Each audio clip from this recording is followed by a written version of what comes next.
Tuan-tuan dan saudara sekalian, muka surat berapa? Berapa? Tak dengar kok baca. Berapa? 16. 116. Okey, 116.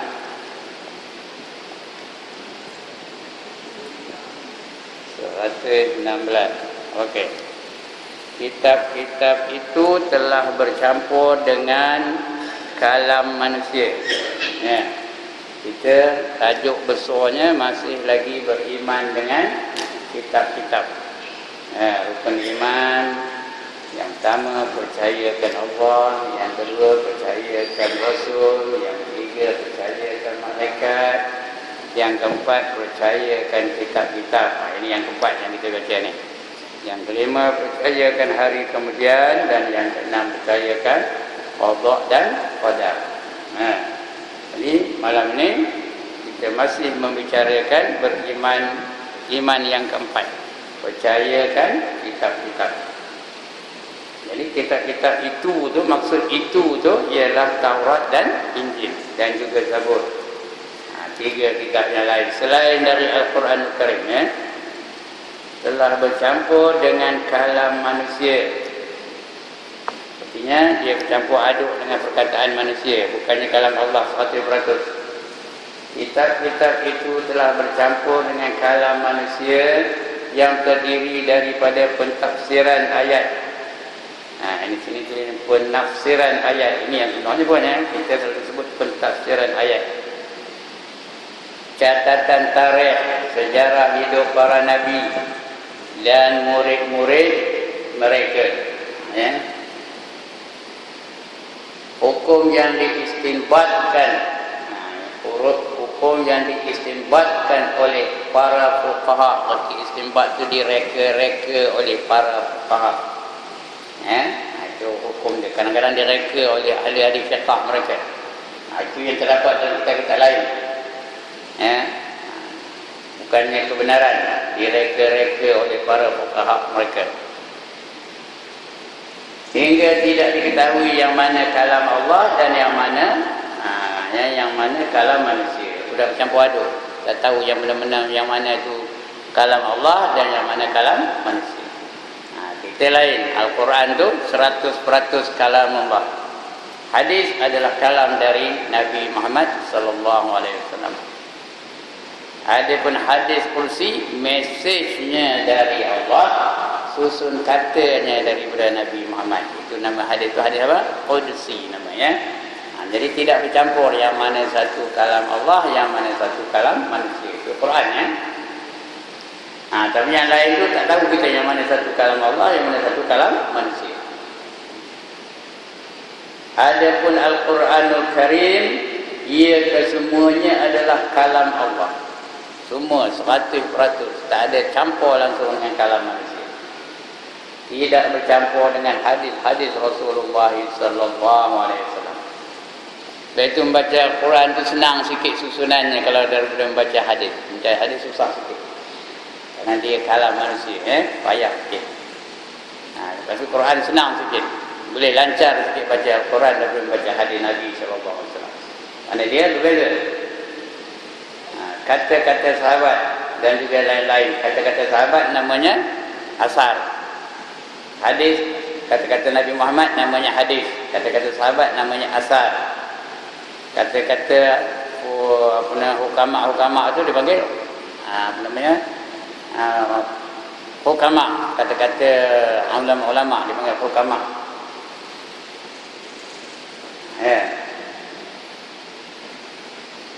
Kata-kata sahabat dan lain-lainnya, ya.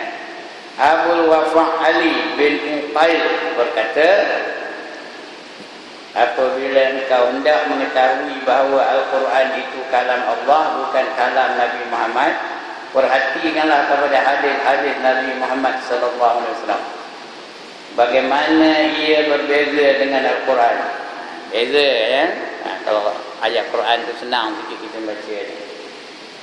Kalau hadis Nabi itu payah nak faham pun kadang-kadang payah sikit, beza. Kalau nak tahu, tengoklah. Perhatikan kepada hadis-hadis Nabi sallallahu alaihi wasallam bagaimana ia berbeza dengan Al-Quran. Perhatilah perbezaan antara kedua-duanya dalam susunan gaya bahasa Melayu. Sebagaimana kita dapat bahawa kalam manusia sesama mereka ada penyerupaan, tetapi kalam Nabi walaupun sepatah tidak menyerupai dengan kalam Al-Quran. Walaupun sepatah tak ada menyerupai kalam Al-Quran. Kalam manusia lah, itu hadis. Al-Quran tak ada siapa yang boleh membuat walaupun satu ayat. Walaupun satu ayat tak boleh.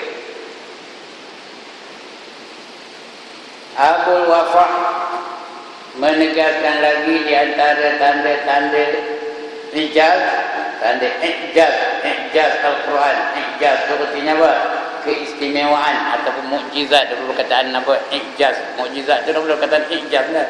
Ain alif ain jin alif zai. Ijaz kalau umi yang Jawi ke. Ijaz itu artinya mukjizat Al-Quran. Keistimewaan Al-Quran. Apa keistimewaannya? Iaitu tidak ada suatu ayat pun yang boleh kita katakan bahawa ayat itu dipetik daripada kalam orang-orang dahulu. Tak ada. Carilah orang-orang dahulu, nabi-nabi dahulu, rasul-rasul dahulu, perkataan mereka tak terdapat di dalam Al-Quran. Satu patah pun tak ada. Apabila kita mengkaji, kita akan dapati bahawa percakapan setengah manusia diambil daripada percakapan orang lain. Contohnya dalam bahasa Arab Al-Mutanabbi. Bahasa Arab Al-Mutanabbi, penyair Arab. Di dalam syairnya banyak memetik daripada syair Al-Bukhturi. Jadi Al-Mutanabbi ni dia kalau membuat syair selalu dipetiknya daripada penyair yang dahulu-dahulu. Quran tak ada. Tak ada pula Al-Quran tu dipetik daripada Zabur, dipetik daripada daripada Taurat, dipetik daripada Injil, tak ada. Al-Quran tetap Al-Quran. Itu tajuknya. Yang ketiga, orang yang beriman dengan kitab-kitab ni. Kitab-kitab tersebut tidak sah kita nisbahkan kepada Rasul yang menerima kitab itu. Tidak sah. Bukan 100% kepada macam Taurat, tidak 100% kepada Musa. Itu ke Injil tidak 100% kepada Isa. Itu juga Zabur bukan 100% kepada Daud.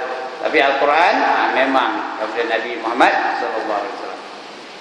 Kitab-kitab tersebut tidak sah kita nisbahkan kepada Rasul yang menerima kitab itu. Kerana ayat-ayat dalam kitab itu tidak mempunyai sanad tarikh. Tidak ditulis tarikhnya berapa masa. Entah zaman mana, tak ada tulis betul ya. Yang boleh dipercayai, kitab Al-Asfar umpamanya yang ada di tangan bangsa Yahudi hari ini, atau yang juga dipanggil dengan kitab perjanjian lama, dalam bahasa Inggeris disebut Old Testament, namanya bahasa Arabnya Al-Asfar, atau yang disebut secara umum kitab Taurat, juga namanya Taurat. Kitab ini disusun selepas wafatnya Nabi Musa alaihissalam. Dia bukan macam Quran zaman Nabi dah ada. Sudah disusun. Tapi ini selepas wafat Nabi Musa, baru sahabat-sahabat Nabi Musa menyusunnya. Dah tak ada Nabi Musa ni. Jadi dia punya kebenaran, dia punya authenticity itu tak dapat nak kita jelaskan, tak dapat nak kita buktikan.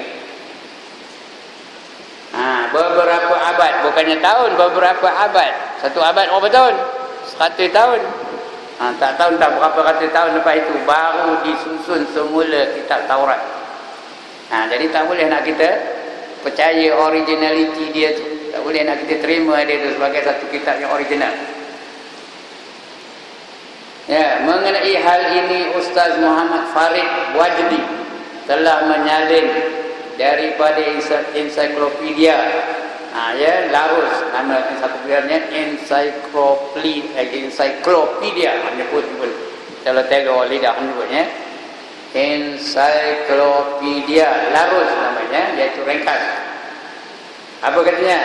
Pengetahuan akademik terutama sorotan daripada Jerman setelah melalui kajian yang menyeluruh tentang kesan-kesan peninggalan lama, kesan-kesan sejarah dan ilmu bahasa, telah menetapkan bahawa kitab Taurat yang ada di hari ini bukanlah ditulis oleh Nabi Musa AS, malah ia adalah hasil dari karya padri-padri yang tidak dijelaskan nama.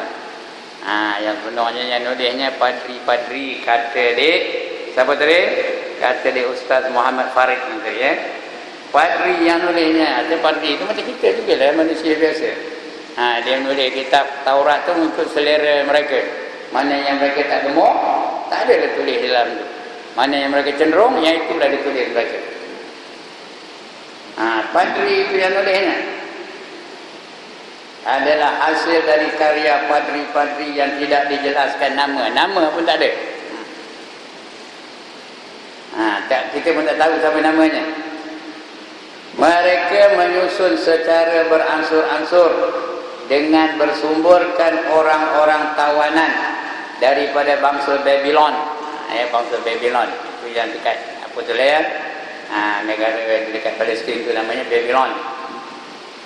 Bahkan setengah ahli kaji berpendapat bahawa kelima-lima asfar, ada 5 apa punya asfar tu, Taurat tu ada 5 versi. Kelima-lima asfar, ya, kitab fiqh yang dipanggil oleh kaum Yahudi dan mendakwa sebagai ia kitab Taurat itu di dalamnya bukanlah mengandungi semua syarat atau semua riwayat-riwayat Israiliyat, akan tetapi mengandungi isyarat, hikayat dan rumusan sahaja. Bukan riwayatnya tapi rumusan semacam-macam. Berbeza dengan Quran. Adapun Al-Quranul Karim, ia adalah sebuah kitab tunggal, the only one, lain tak ada, kitab tunggal. Sedangkan Taurat tadi ada 5 versi. Quran mana ada versi kedua, ketiga, keempat, tak ada. Yang itulah, satu huruf pun tidak ketinggalan, satu huruf pun tidak ada berlainan dengan yang asal, itu Quran, ya. Adapun Al-Quranul Karim, ia adalah sebuah kitab, kitab yang tunggal, ya, yang sabit secara qat'i itu artinya secara putus. Tak boleh tak ada disangkal-sangkal lagi, tidak boleh diragu-ragukan lagi, putus. Secara qat'i penerimaan Nabi Muhammad sallallahu alaihi wasallam daripada Allah. Itu sebab Nabi bila turun je wahyu, disuruhnya sahabat menulisnya, turun je sahabat tulis, turun je sahabat tulis. Tapi hadis tidak ditulis di zaman Nabi, kemudian lepas itu baru ditulis, ya. Supaya terbeza antara hadis dengan Al-Quranul Karim. Ya. Al-Quran ini setelah tamat masa turunnya telah dinakalkan surah-surahnya. Dinakal tu bukan nakal jahat, bukan dinakal benar bukan itu. Dinakalkan artinya dipetik surah-surahnya. Ya, dipetik surahnya, ada 114 surah tu, satu dipetik, ya. Dan ayat-ayatnya dan ketertibannya, dengan tertibnya pun dinakalkan, dipetik, ya. Dan cara-cara membacanya kepada masa kebelakangan dengan cara mutawatir. Mutawatir itu artinya tidak dapat diragukan. Kita kena terima, wajib menerimanya. Itu artinya mutawatir, macam hadis. Kalau hadis mutawatir, ramai kumpulan-kumpulan perawinya menyatakan hadis yang sama. Sebab itu tak boleh nak kita ragukan hadis mutawatir. Ya, dia boleh dijadikan sumber hukum. Yang paling tinggi sumber hukumnya ialah hadis daripada mutawatir. Di bawah mutawatir tu baru hadis sahih. Sahih pula macam-macam, ada kategori. Tapi Quran dia tak ada mutawatir, dia tak ada sahih, tak ada dhaif, tak ada apa. Dia tetap kita terima 100%. Tidak boleh diragukan bahawa Quran itu datang daripada Allah Subhanahu wa taala. Dan tidak ada sebarang syak bahawa kitab Al-Quran yang kita membaca di hari ini ialah kitab yang diturun daripada Allah kepada Rasulnya sallallahu alaihi wasallam. Itu yang ketiga, yang kita kena faham tentang Al-Quran Al-Karim. Yang keempat, berlaku penyelewengan di dalam kitab Taurat dan Injil. Ini sudah terbukti. Sekarang ni kita nak cari Injil yang asli sudah tak ada. Yang ada hanya terjemahannya saja. Terjemahan tu pula mengikut selera yang menterjemahnya. Taurat pun begitu, Injil pun begitu, dah tak ada. Ya, original, asli, asal yang tidak diubah suai, tak ada dah. Tapi Quran sepatah satu huruf pun tak pernah diubah suai. Baik, apa dalilnya? Bahawa dalam kitab Taurat dan Injil itu sudah ada penyelewengan. Ya, di antara dalil-dalil yang membuktikan berlakunya penyelewengan di dalam kitab-kitab tersebut ialah terdapat banyak naskah serta percanggahan antara satu naskah dengan naskah yang lain dari sudut lafaz dan pendapat. Ya. Injil aja berbagai-bagai versi, ada Saint Mark, Saint Luke namanya, Saint Luke dan Lukas. Saint Mark, Saint Luke, Saint Matthew, Saint John. Itu nama-nama versi Injil mereka. Bukannya itu, dan antara satu dengan lain pula ada perbezaan yang ketara dari segi lafaz, dari segi susunan ayat, dari segi susun kata ayatnya, maknanya, macam-macam perbezaan antara satu dengan lain. Jadi kita tak tahu yang mana asal, yang mana sebenarnya. Ya, Angel Saint Luke lain, Angel Saint Matthew lain, Injil Saint John lain, Injil macam-macam. Itu sebab Kristian pun dia berbagai-bagai mazhab. Ada Katolik, ada Protestan, ada apa, kerana mengikut Injil yang mana yang mereka pakai. Kita walaupun banyak mazhab, tetapi Quran yang itu juga. Tidak dipindah-pindah lagi. Di antara dalil-dalil yang membuktikan berlakunya penyelewengan di dalam kitab-kitab tersebut, yang tersebut contohnya Injil, Taurat, iaitu terdapat banyak naskah serta percanggahan antara satu naskah dengan naskah yang lain. Dari sudut lafaz dan pendapat. Kitab Taurat dan Injil mengandungi akidah yang salah. Akidahnya pun salah, bukan akidah yang sebenarnya. Kenapa? Ada pula Tuhan tu beranak, katanya anak Tuhan, Isa Tuhan, Tuhan, Maryam tu isteri Tuhan. Itu dari segi sudut akidah yang kita dah bercanggah tu. Lam yalid walam yulad. Dia tidak beranak dan tidak pula diperanakkan. Kerana Allah tu bukan manusia. Lagi satu Kristian ni pula, dia ada padri tu boleh apa? Ada pula satu upacara, nama upacaranya confession. Apa arti confession? Confession tu artinya mereka mengaku kesalahan mereka. Pergi ke gereja tu, di gereja tu ada satu bilik kecil. Kita masuk dalam bilik kecil tu, kemudian panggil padri tu. Padri itu akan datang. Padri itu akan datang, dia pergi kepada bilik yang kecil lain sebelah bilik itu. Bilik yang masuk dia orang yang nak mengaku salah tu lain, bilik padri itu lain. Di situlah orang yang buat dosa tu mereka akan menyatakan dosa-dosa yang mereka telah lakukan. Saya dulu buat ini. Padri itu dengar je dari bilik sebelah. Dia tak nengok, dia tak tahu siapa orang ni. Dia tak kenal orang ni. Dia tak tahu pun. Dia dengar je anu. Saya dulu telah berzina, saya dulu telah merompak, saya dulu telah minum arak, saya dulu telah berjudi dan sebagainya.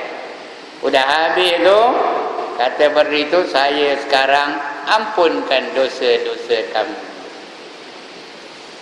Padri itu pula boleh mengampunkan dosa. Tapi dari segi akidah mana betulnya? Yang boleh mengampunkan dosa siapa? Allah sahaja. Tapi ya padri tu, dia kata, I now forgive you for all your sins that you do. Faham kita mana cakap orang putih? Itu kalau orang putih lah. Kalau orang Jepun lah. Kalau orang Cina lah. Saya tahu cakap orang putih aja. Kalau tahu cakap Cinanya, saya sebut dah cakap Cinanya. Maknanya padri itu boleh mengampunkan dosa orang. Sudah jadi pada Tuhan lah. Sudah sama sifat dengan sifat Tuhan. Bagi kita, siapa yang menyamai sifat Tuhan, apa hukumnya? Apa hukumnya? Syirik. Tahu syirik?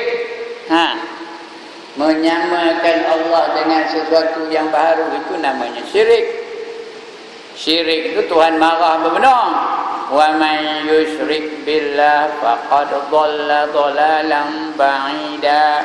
Kata Allah dalam Quran, ya. Barang siapa mensyirikkan Allah, maka dia telah sesat dengan kesesatan yang amat jauh. Jauh benar sesat. Itu bagi orang yang syirik. Tapi orang Kristian itulah yang dilakukan, syirik hanya macam. Itu sebab kebanyakannya ada padri-padri yang akhirnya akan memeluk agama Islam. Pasal dia tak yakin dengan kaedahnya ini, dia boleh mengampunkan orang. Orang lain dia boleh ampunkan. Dosa dia siapa pula mengampunnya? Dia bukan tak berdosa walaupun dia padri. Dia bukan maksum. Dia padri, mesti ada dosa. Siapa pula mengampunkan dosa dia? Jadi bila dia fikir apa tu, baru dia terima Islam. Itu sebab banyak padri kembali kepada Islam. Kalau tuan-tuan baca dalam internet, kita akan lihat ramai padri-padri yang akhirnya memeluk agama Islam. Bukan seorang dua, ramai, beratus-ratus mereka yang kembali kepada Islam. Kerana mereka benar-benar berfikir. Kerana mereka itu ada kuasa mengampunkan orang lain. Jadi serupa aku dengan Tuhan. Kata Tuhan, mana boleh serupa dengan aku? Sebab itu dia akhirnya mengucap 2 kalimah syahadat. Itu salah satu daripadanya. Mereka itu tidak, dari segi akidah pun tak betul. Begitu juga mereka mengatakan Maryam tu isteri Tuhan, Isa tu anak Tuhan. Bermakna kalau Isa tu anak Tuhan, Isa tu Tuhan lah juga. Faham dekat saya ni? Kalau kita percaya Isa tu anak Tuhan, bermakna Isa tu ada ciri-ciri ketuhanan pada dirinya. Bermakna dia pun Tuhan juga. Kalau Tuhan pun Tuhan, Isa pun Tuhan, sudah ada 2 Tuhan. Faham ke mana cakap saya ni? Sudah ada 2 Tuhan. Bila kita menduakan Tuhan, artinya apa? Syirik lah tu. Begitu juga orang Yahudi mengatakan Uzair tu anak Tuhan. Sedangkan kita yakin Uzair tu adalah Nabi, bukannya Tuhan, bukan anak Tuhan. Jadi kalau Uzair tu anak Tuhan, artinya dia ada ciri-ciri ketuhanan pada Uzair. Bermakna bukanlah satu Tuhan tu, ada 2 lah. Satu Allah, satu Uzair. Macam Kristian jugalah, ada 2 Tuhannya, satu Allah, lagi satu Nabi Isa. Jadi maknanya kedua-dua ni mensyirikkan Allah Ta'ala. Yang tak ada mensyirikkan Allah Ta'ala dengan sesuatu hanya Islam sahaja. Hanya Islam. Itu yang kita baca lepas sembahyang tadi apa? Itu imam baca tadi apa? La ilaha illallah wahdahu la syarikalah, lahul mulk wa lahul hamd, yuhyi wa yumit, wa huwa ala kulli syai'in qadir. Apa artinya? Tidak ada Tuhan melainkan Allah yang wahid. Wahid apa? Yang esa. Allah yang wahid, la syarikalah, tidak ada sekutu baginya. 10 kali kita baca, tiap-tiap hari 5 kali tu, la ilaha illallah wahdahu la syarikalah, tidak ada sekutu baginya. Lahul mulk, dialah yang memiliki segala-galanya. Walahul hamd, dan baginya lah segala puji-pujian. Nak puji hanya puji Allah aja, jangan puji selain daripada Allah Ta'ala. Jangan lepas ini muji Ustaz Ibrahim, pandai Ustaz Ibrahim tu ngajar terang. No, jangan. Kembang aja itu, sampai ke kampung kembang ni. Nak puji-puji siapa? Puji Allah yang memberi kita ni segala nikmat-nikmat. Yuhyi wa yumit, dia menghidupkan dan dia mematikan. Itu Allah, dia menghidup dan dia mematikan. Wa huwa ala kulli syai'in qadir, dan dia di atas tiap-tiap sesuatu adalah berkuasa. Yang berkuasa hanya Allah saja. Itu kita sebut setiap kali lepas sembahyang. Kenapa? Karena kita takut Allah memang marah kalau ada orang mensyirikkan Allah. Dan Allah tak ampunkan dosa syirik. Innallaha la yaghfiru an yushraka bih. Sesungguhnya Allah takkan mengampunkan orang-orang yang mensyirikkannya dengan sesuatu yang lain. Yang lain semua boleh, tapi syirik tak ada. Tetapi agama Yahudi dan agama Kristian, mereka memang itulah prinsip mereka, itulah dia akidah mereka. Mereka mengatakan Allah tu Allah lah. Nabi Isa tu pun ada ciri-ciri Allah padanya. Begitu juga Uzair tu begitu juga. Selalu mensyirikkan Allah. Itu akidahnya salah tu. Bila akidah yang salah, esok ditanya malaikat, berdentumlah. Man rabbuka, ditanya malaikat. Jadi ada yang jawab Isa Rabbi katanya. Isa tu Tuhan aku. Katanya betul. Betul ke jawab tu? Kalau tak betul macam dentum bagi dia malaikat tu. 70 hasta terbenam. Orang Yahudi begitu kan. Man rabbuka. Dia tanya apa jawabnya? Uzair Rabbi katanya. Baginya. Itu sebab kita tak ada macam itu. Kita bila ditanya man rabbuka, apa jawab? Allahu Rabbi. Kita Allah saja Tuhan kita. Jadi lalu dia akidah dia tak betul. Sedangkan akidah ialah bahan atau perkara yang pertama yang Allah akan tanya apabila kita kembali kepadanya nanti. Orang mati itu soalan yang pertama ditanya bab apa? Bab akidah lah. Dah lulu akidah baru ditanya semayang. Ibadah yang pertama selepas akidah ditanya ialah semayang. Udah habis di soal tentang semayang, kalau lulus belaka, baru ditanya ibadah yang lain. Baru ditanya tentang puasa, baru ditanya tentang zakat, baru ditanya tentang haji dan sebagainya. Itu dia. Sebab itu kita akidah kena jaga betul-betul. Itu sebab kitab ini pun namanya apa? Iman. Akidah itu ya. Rukunnya, hakikatnya dan pembatalannya. Jadi kita nak jaga betul-betul akidah kita tu, jangan sampai rosak, jangan sampai memiliki akidah yang tidak diterima oleh Allah Taala. Sedangkan Taurat dan Injil tu mengandungi akidah yang salah, tak betul. Kitab-kitab itu mengandungi akidah yang tidak benar, tapi bukan Taurat yang asal ya. Jadi Taurat yang sudah dipinda tu. Taurat yang asal tu tak ada mengatakan Uzair tu anak Tuhan. Begitu juga Injil yang asal tak ada mengatakan Nabi Isa tu anak Tuhan.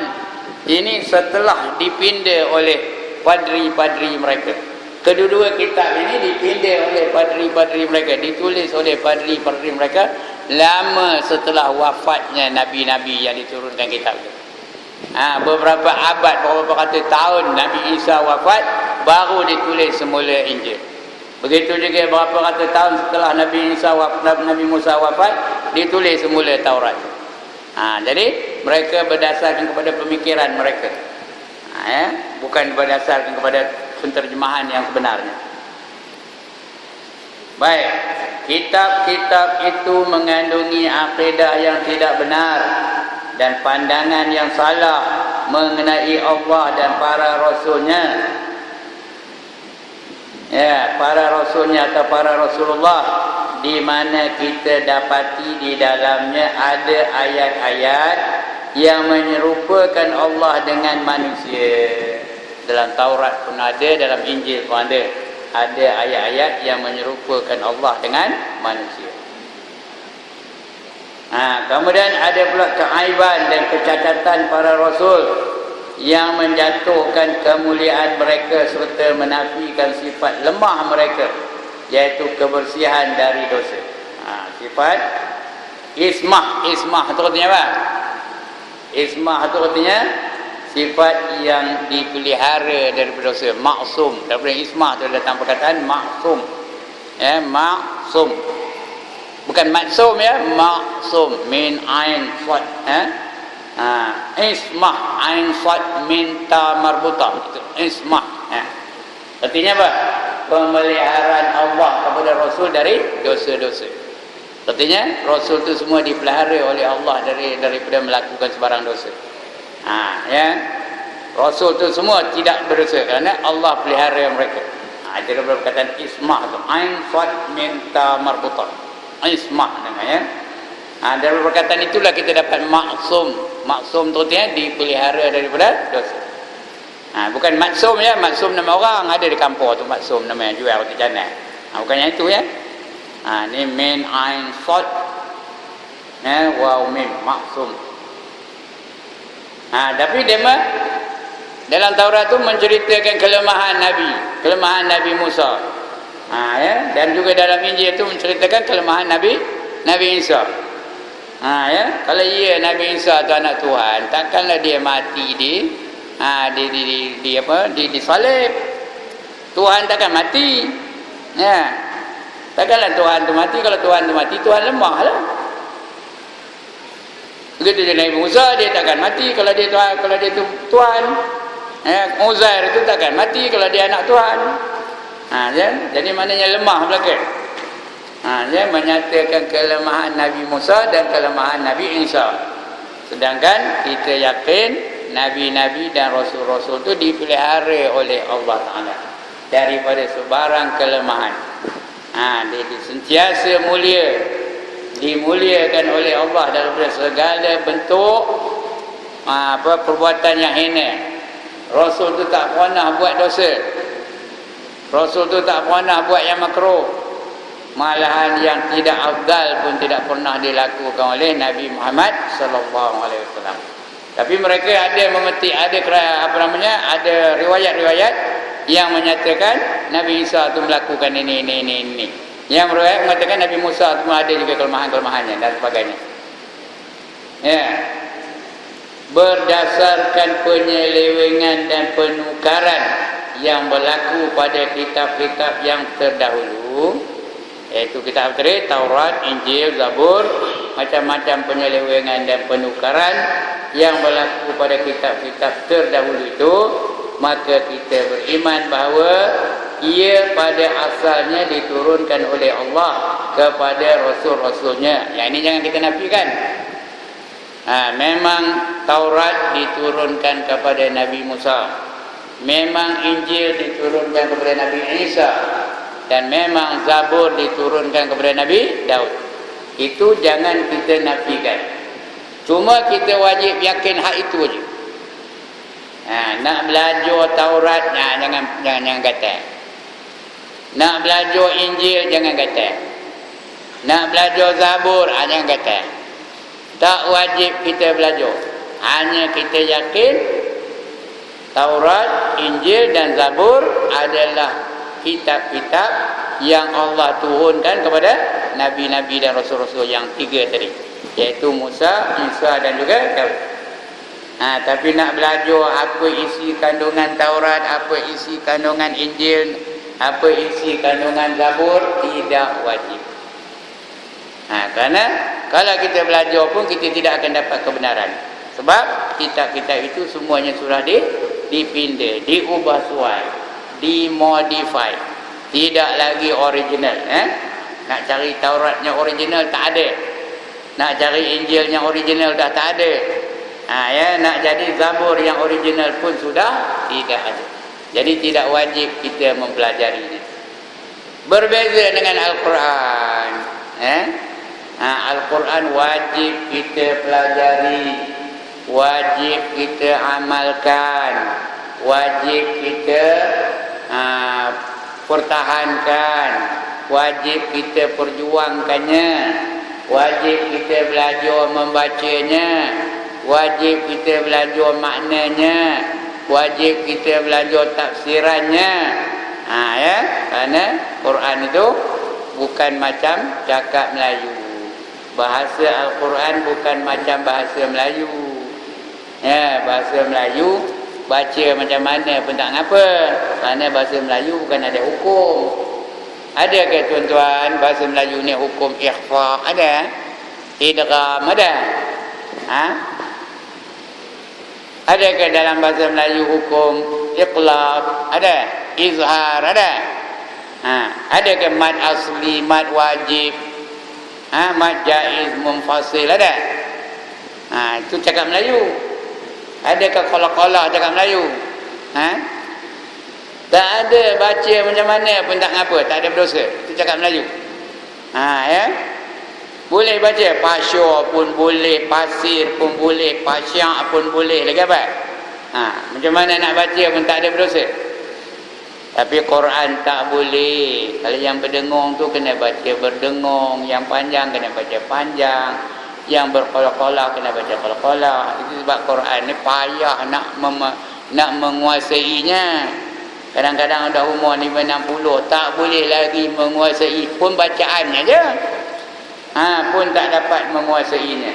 Ha, lagi-lagi maknanya dan tafsirannya lagi kita tak tahu. Ya, ada ke cakap Melayu Ifa ada? Saya hendak ke pasir panjang. Ada ke? Ada cakap Melayu punya tu? Ha, ya.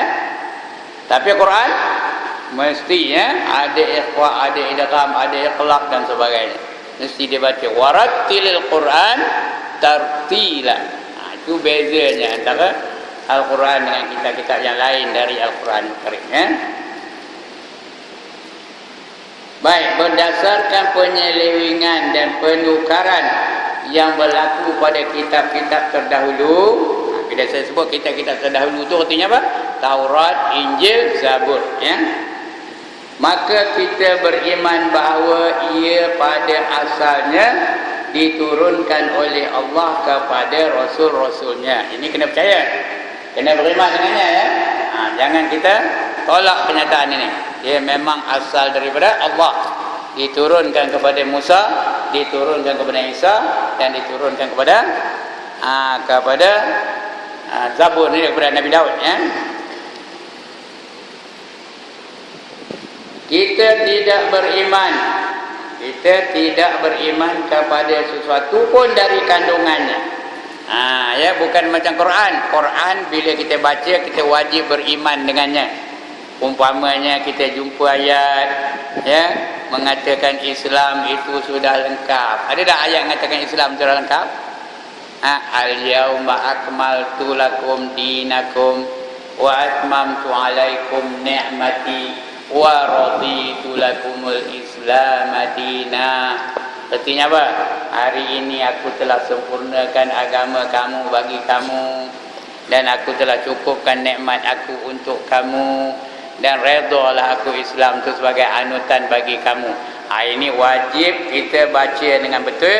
Yang kedua, wajib kita beriman dengan maknanya. Bila Allah kata Islam itu dah lengkap, lengkap tu. Jangan kita pandai-pandai nambahnya, ngorangkannya, modify, mengubahkan, tak boleh. Kita kena ambil Islam mengikut yang ada di situ. Kerana Islam itu sudah lengkap. Sudah perfect kata orang putih ya. Lengkap tu cakap orang putihnya perfect. Bila sesuatu itu sudah lengkap, kita tak boleh ambil sesuatu yang lain. Yang lain tu artinya tak ada lengkap, hanya Islam saja yang lengkap. Ya. Dalam ayat lain kita akan jumpa wa man yabtaghi ghairal islami dina falan yuqbala min wa huwa fil akhirati minal khasirin, kata Allah dalam Quran ya. Barang siapa mencari satu cara hidup lain daripada Islam, maka sekali-kali tidak akan diterima oleh Allah. Dan orang itu di akhirat nanti tergolong ke dalam golongan orang-orang yang rugi. Kita dah tahu apa ini bahawa kita dah tahu ni ayat Quran ni. Wajib beriman dengannya. Wajib kita jangan mencari cara hidup yang lain selain daripada Islam. Nak buat apa pun mesti ikut Islam. Nak berpakaian mesti berpakaian ikut Islam. Akhlaknya mesti nak berakhlak ikut akhlak Islam. Kita didik anak-anak kita, kita mesti gunakan pendidikan Islam. Kita berekonomi mesti ikut ekonomi Islam. Apa lagi? Kita bermasyarakat mesti ikut masyarakat Islam. Kita kenduri kenara mesti ikut kenduri kenara cara Islam. Apa saja mesti ikut cara Islam. Pasal Tuhan suruh. Kerana Al-Quran suruh. Kita kena beriman dengan Al-Quran. Jangan kita tolak satu huruf pun daripada Al-Quranul Karim. Berbeza dengan Taurat. Taurat tak wajib, Injil tak wajib, Zabur tak wajib, tapi Quran wajib. Bila Allah kata ya ayyuhallazina amanu dukhulu fis silmi kaffah. Apa artinya? Wahai orang-orang yang beriman, masuklah kamu ke dalam Islam kesemuanya. Everything must be Islamic. Allah perintahkan begitu. Jadi apa saja kita buat mesti ikut Islam. Sokan ikut Islam, hiburan ikut Islam, masyarakat ikut Islam, pakaian ikut Islam, apa saja, nikah kahwin ikut Islam, didik isteri ikut Islam, didik anak ikut Islam. Apa lagi? Pekerjaan ikut Islam, apa saja mesti ikut Islam kerana Tuhan suruh. Ya. Tapi Taurat tak wajib kita ikut, walaupun kita tahu apa yang disuruh dan apa yang dilarang, tak wajib. Ya. Bila Allah kata innamal khamru wal maisir wal azlam wal ansab wal azlam rijsum min amali syaitan. Ya.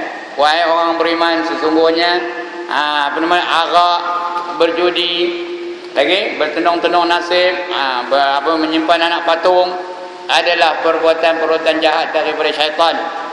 Jadi kita kena jauhkan daripada itu. Fajtanibu, hendaklah kamu jauhi daripadanya. Itu mesti.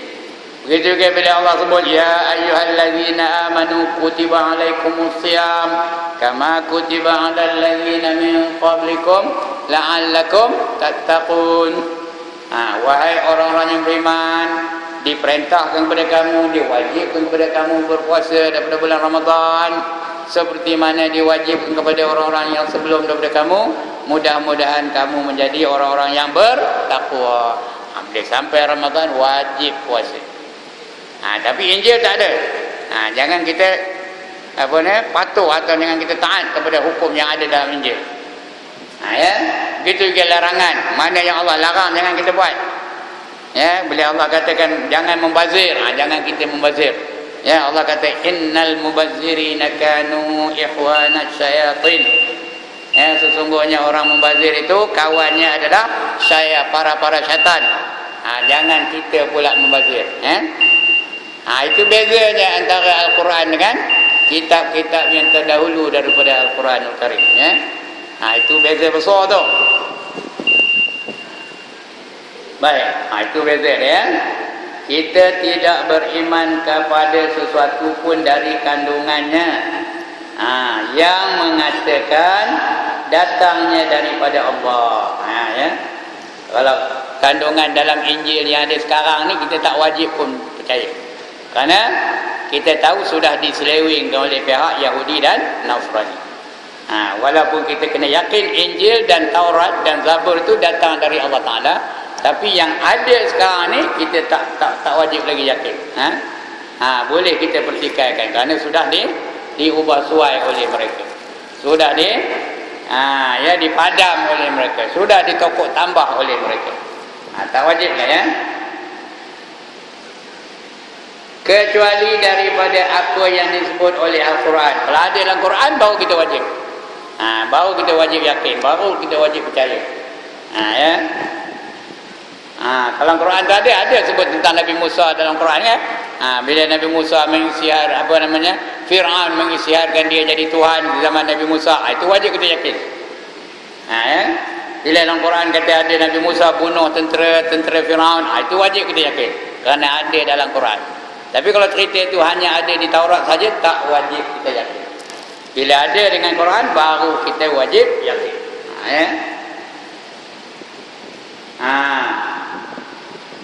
Apa yang disebut dalam Quran oleh Rasulullah dan juga oleh Rasulullah sallallahu alaihi wasallam. Begitu juga kalau ada hadisnya, apa-apalah sesuatu hadis dari Nabi, itu wajib kita yakin. Kalau tak ada, tak wajib. Adapun Al-Quranul Karim, wajiblah kita beriman bahawa ia adalah kalam Allah. Ini wajib.